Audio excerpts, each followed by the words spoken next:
Tonight, the North and the South fight the bloodiest war in American history. This is a white man's war for union. This war has nothing to do with slavery. Then Black Americans, enslaved and free, force a change in the war. Robert Smalls fought in 17 battles in which he risked his life for the Union cause.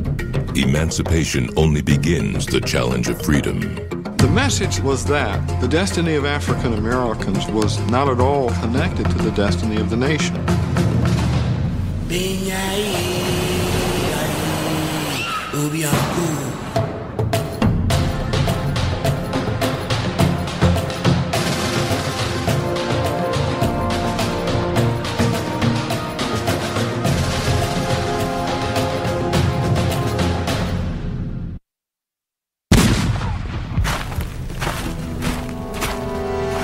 In 1861, the United States, now just 80 years old, was ripped apart over slavery.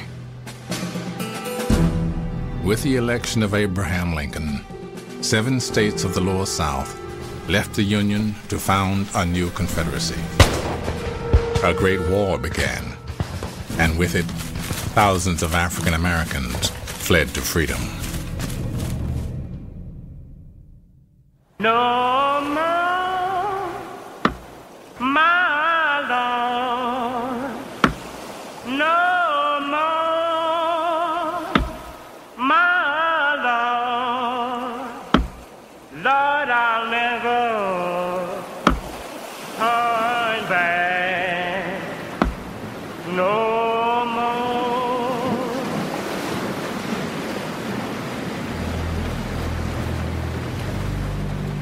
The moon was up, the tide was right for the escape of the planter, and it was a dramatic event. In the early morning of May 13, 1862, a slave named Robert Smalls led his wife, children, and fellow enslaved sailors on a daring escape attempt from the Charleston harbor.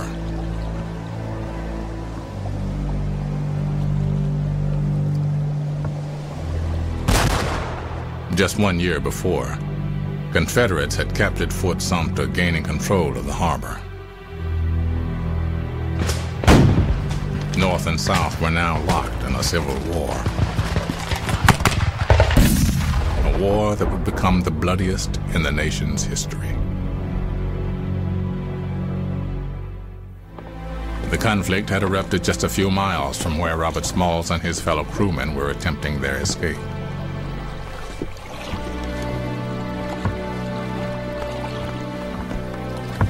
They had a little rowboat, and once the families were loaded onto the boat, the men took their posts. Smalls, dressed like the captain, and they set out from the harbor past first Fort Johnson. They had to give the appropriate signal, and one single mistake would have alerted those who were watching that something was amiss, and they would have held up the ship and possibly fired on it, blowing it out of the water. Well, because Robert Smalls was the helmsman, he knew those things. And he simply demonstrated what the passage code was. After a few seconds, which he said later seemed hours, he got the response, "Pass on, planter." And so he sped on. And then they were approaching Fort Sumter, and Smalls said a prayer. O Lord, we entrust ourselves into thy hands. Like thou didst for the Israelites in Egypt, guide us to our promised land of freedom. And some of the men said to him, "Let's don't go close to the fort. Let's cut a wide berth around it so they won't see us." Smalls said, "We want them to see us. We don't want them to think we're sneaking around." So they went close to Fort Sumter.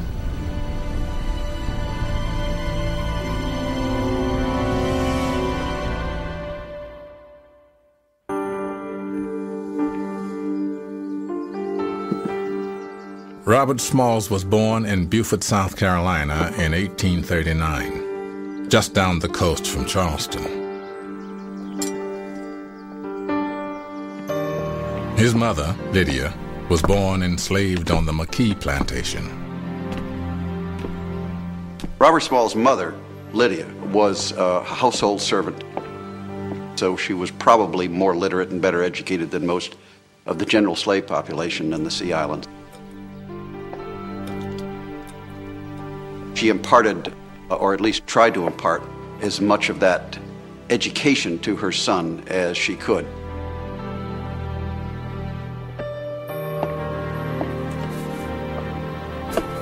He absorbed from his mother a sense of pride, self-worth, dignity.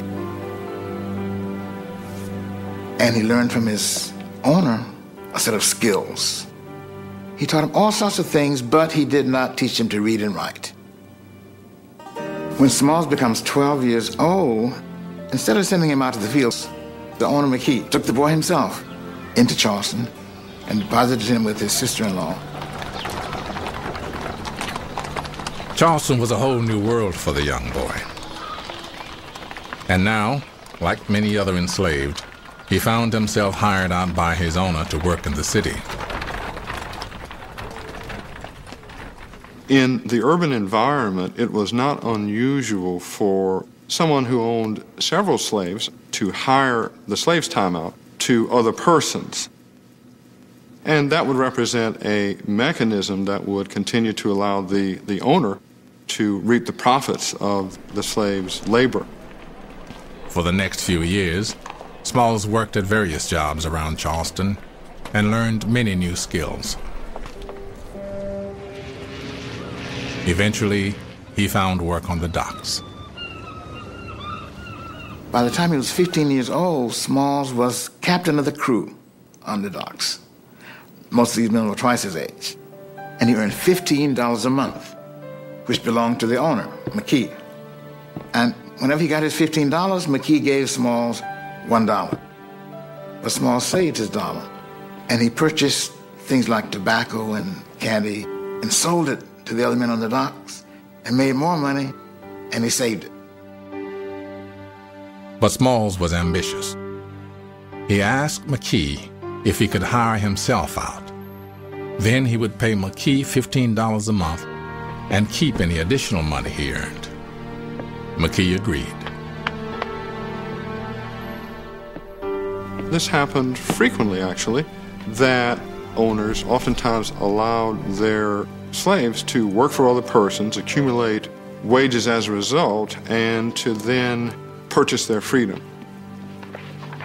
This was a unique opportunity that was afforded especially by urban life, and it was very important for individuals such as Smalls because oftentimes they were also given the opportunity to live away from the people who owned them.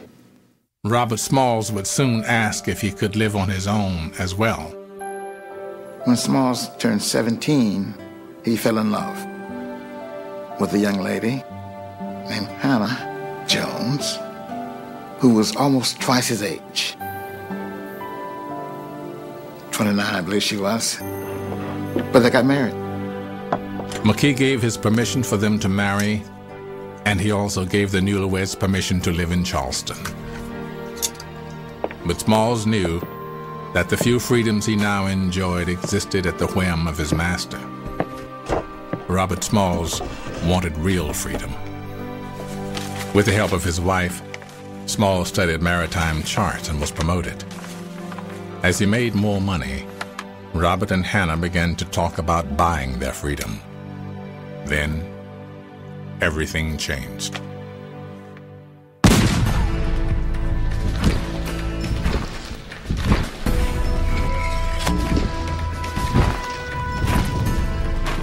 The Civil War broke out on Robert Smalls' doorstep. For decades, North and South had been dividing between free and slave labor. In 1860, as the country expanded into the West, Southerners wanted the new Western territories to be slave states. But most Northerners saw these new territories as places for free white men to work their own small farms. The battle over the future of slavery was destroying the Union.